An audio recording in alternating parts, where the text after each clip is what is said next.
ஓகேவா, நான் last பட்டலையும் join பண்ணி ஸ்லிப் ஸ்டிச் போட்டு வச்சுருக்கேன். இப்போ முடிஞ்சிருச்சு.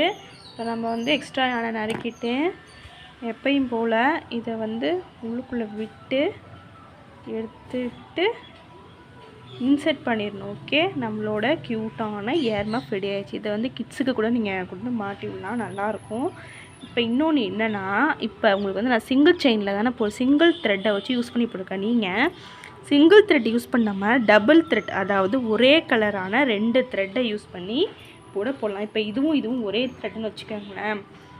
சேமே அதே மாதிரியே பேட்டர்ன் போட்டு நீங்கள் அப்படி லூப் ஃபார்ம் பண்ணி 4 mm இல்லை 4.5 mm யூஸ் பண்ணிங்கன்னா உங்களுக்கு இந்த இடம் வந்து இன்னும் அடர்த்தியாக இருக்கும். ஓகேவா, நான் அடுத்த இதில் அது எப்படி பண்ணுறதுன்னு நான் காட்டுறேன். வேறு டெடிபியர் வச்சோ இல்லை வேறு ஒரு இயர் மஃப் வச்சோ நான் எப்படி பண்ணுறதுன்னு காட்டுறேன்.